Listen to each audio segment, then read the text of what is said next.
Good morning dear friends. देखिए अब next topic है हमारा वाटर वी ड्रिंक ना। चैप्टर नंबर 5 हम पढ़ रहे थे, तो वाटर वी ड्रिंक में हमारा नेक्स्ट टॉपिक है पायोस। ठीक है, पियाऊ। पियाऊ क्या होता है? पियाऊ जो सड़कों के किनारे लगाए रहते हैं लोग, जैसे घड़ा में हो गया ना, या फिर जार वगैरह में। तो इन विलेज एंड सिटीज यानी गाँवों और शहरों में पीपुल किन clean drinking water in clay pots along the road side. यानी कि लोग क्या करते हैं गाँवों और शहरों में, पीपल लोग की रखते हैं क्लीन ड्रिंकिंग यानी कि साफ पीने का पानी क्ले पॉट्स मिट्टी के बर्तन में अलोंग द रोड साइड यानी सड़क के किनारे। सड़क के किनारे मिट्टी के बर्तन में गांव और शहरों में लोग पीने का पानी रखते हैं। दिस इज कॉल्ड पियाऊ। इसको हम पियाऊ के नाम से जानते हैं। These are offer to the people free of cost. यानी यह लोगों के लिए फ्री ऑफ कास्ट होता है, यानी कि समर सीजन में जैसे पानी की कमी होती है तो जगह जगह पर प्याऊ की व्यवस्था की जाती है और ये फ्री ऑफ कास्ट होता है। This is very useful for the travelling people as they got water on their way. This is very useful यानी यह बहुत प्रयोग में आता है फॉर ट्रेवलिंग पीपल, यानी जो लोग यात्रा कर रहे होते हैं उनके लिए, as they got water on their way, और रास्ते में उन्हें पानी भी पर्याप्त रूप में मिलता रहता है। प्याउज कैन बी परमानेंट और टेम्प्रोरी। यानी प्याउज क्या होता है, या तो परमानेंट होता है या टेम्प्रोरी रहता है। यानी permanent pyaus are constructed along the road side in the form of water tanks. ठीक है, यानी कि जो परमानेंट प्याऊ होता है वो सड़क के किनारे क्या होता है, एक वाटर टैंक में होता है। अब देखिए नेक्स्ट है बाउलीज। बाउलीज क्या है?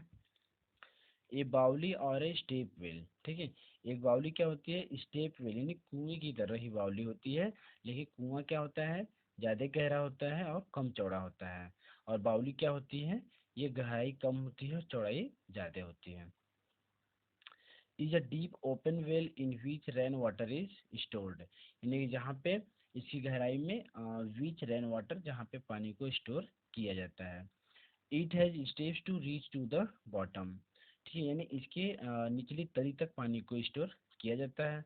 The kings and rulers use to get these step wells constructed for many purpose. ठीक है, यानी किंग्स राजा और रूलर्स, और जो जो मतलब पुराने समय में जो राजा और उसके शासक होते थे, use to get these step wells, इस बाउलिस का प्रयोग वे कई पर्पज के लिए करते थे, जैसे ड्रिंकिंग हो गया आपका, cooking and many other daily activities, और सारे डेली एक्टिविटीज़ के लिए वे इसका प्रयोग करते थे। Some of the famous baolis construction in earlier times are. ठीक है, राजन की बाउली इन दिल्ली, यानी कुछ फेमस बाउली प्रसिद्ध हैं जिसमें राजन की बाउली दिल्ली में, चांद बाउली इन राजस्थान। ठीक है, चांद बाउली राजस्थान में फेमस है, एंड दादा हरीर बाउली इन गुजरात। तो ये तीन बाउलियाँ जो हैं ये पुराने समय में फेमस हैं। अब नेक्स्ट है आपका वाटर फॉर इरिगेशन, यानी कि सिंचाई के लिए पानी। तो अब सिंचाई के लिए पानी कहाँ से आता है, इसको देखते हैं हम। वी ऑल, हम सभी, are dependent on the crops that the farmers grow in their fields. यानी हम सभी किस पे डिपेंड हैं, फसलों पे डिपेंड हैं, क्रॉप्स पे डिपेंड हैं। Farmers grow in their field, जिसे किसान अपने खेतों में उगाते हैं। Water is one of the most important requirements that the crops need to grow. Water is one of the most important, यानी कि पानी क्या है, मुख्य रूप से ज़रूरत होती है फसलों को उगाने के लिए, यानी कि फसलों को उगाने के लिए पानी मुख्य रूप से ज़रूरत होती है। Farmer mostly depends on the rain water for irrigation purpose. यानी कि किसान किस पे डिपेंड होते हैं, बारिश के पानी पर निर्भर होते हैं। बट लेकिन he uses various source of water, लेकिन यदि पानी नहीं बरसता है तो जब बरसात नहीं होती है तो वो पानी के दूसरे सोर्स पे डिपेंड होते हैं। This source of water could be wells. देखिए ये यहाँ पे जैसे दिस सोर्स ऑफ वाटर, ठीक है, ये पानी के स्रोत कुड बी वेल्स यानी कुएं में हो सकते हैं। ठीक है, कुआं हो सकता है आपका, ट्यूबवेल हो सकता है, टैंक्स एंड कैनाल्स है ना, यानी कि ट्यूबवेल हो सकता है, तालाब हो सकता है, और आपका कैनाल्स यानी नहर हो सकती है। Wells are dug in the ground. Wells यानी कुएं क्या होते थे, जमीन पर खोदे जाते थे।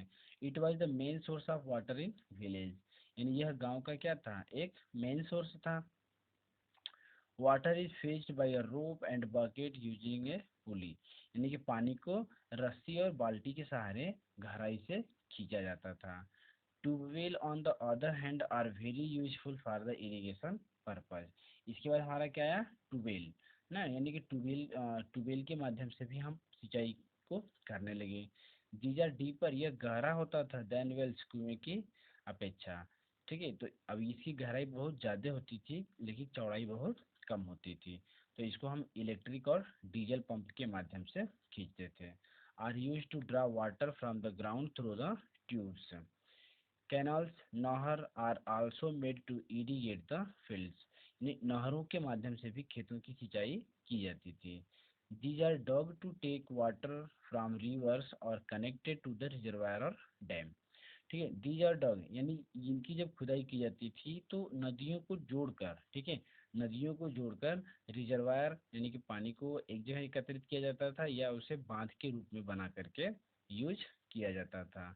जैसे वन सच एग्जाम्पल्स आर, यानी कुछ एक उदाहरण है यहाँ पे, जैसे इंदिरा गांधी कैनाल इन राजस्थान, जैसे इंदिरा गांधी नहर राजस्थान में, ठीक है, that enables the farmer to grow crops in desert area, यानी जिसके माध्यम से राजस्थान के रेगिस्तानी एरियाज में फसलों की सिंचाई की जाती थी। और देखिए, these are the certain methods use to provide water to the field, some of them are, यानी कुछ और भी मेथड है जैसे वाटर व्हील, ठीक है, जल चक्र के द्वारा। तो अब देखिए ये कैसा तरीका है, this is use to draw water from the wells, यानी यह कुएं से खींचने का एक माध्यम था। It was mostly used in earlier times, यानी यह पुराने समय में यूज होता था। It consist of a large wooden और मेटल व्हील, यानी इसे या तो लकड़ी का बनाया जाता था, ठीक है, यानी इसकी जो व्हील होती थी या तो लकड़ी की बनाई जाती थी या फिर मेटल की बनाई जाती थी। It has buckets attached to the wheel, यानी इसमें इस व्हील में एक बाल्टी अटैच होती थी। एज द व्हील रोटेट, जैसे जैसे व्हील को रोटेट करते थे with the help of machine और एनिमल, यानी मशीन के द्वारा या जानवर के द्वारा जैसे जैसे हम व्हील को रोटेट करते थे, water is filled in the bucket, ठीक है, पानी बाल्टी में भर जाता था one by one, and the buckets empty this water into the tanks, ठीक है, और ऊपर आकर के बाल्टी क्या होती थी, अपना खाली होती चली जाती थी। It is the further carried to the fields with the help of canals. और water wheel is the same as the Persian wheel, ठीक है, अब इसी की तरह जैसे ये वाटर व्हील है, वाटर व्हील की तरह एक पर्सियन व्हील था। The wheel is Persian wheel are rotated with the help of animals only, तो पर्सियन व्हील्स को हम क्या करते थे, सिर्फ जानवर के माध्यम से खींचते थे, ठीक है। तो नेक्स्ट है आपका ढेकली है, आर्किमिडीज स्क्रू है, तो ढेकली को हम कल भेजेंगे, ठीक है, चलिए ढेकली को भी भेज देते हैं। देखिए, it is a device use to lift water from any source, ठीक है, यानी ढेकली क्या है, इट इज डिवाइस, यह एक ऐसी विधि थी यूज टू लिफ्ट, पानी को उठाने की, ठीक ना, यानी इसको पानी को क्या किया जाता था, उठाया जाता था, कैसे। It is operated manually by hands, यह हाथ के द्वारा ऑपरेट किया जाता था। A pole is unevenly mounted as a seesaw, ठीक है, यानी एक छो इसकी ऊंचाई पर होती थी और एक जमीन पर होती थी। One end has bucket and the other end has counterweight, यानी इसके एक सिरे पर बाल्टी होती थी और दूसरे सिरे पर भारी वजन रखा जाता था, which helps to leave the bucket half, यानी उस वजन की सहायता से बाल्टी कुएं में से पानी लेकर बाहर आती थी।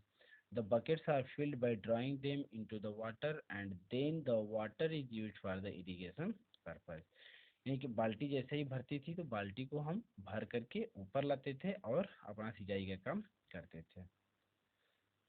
अब देखिए, आर्किमिडीज स्क्रू क्या है, it is the set and inclination such that only the last thread is in water, the water from the lower thread moves the higher thread when it starts revolving.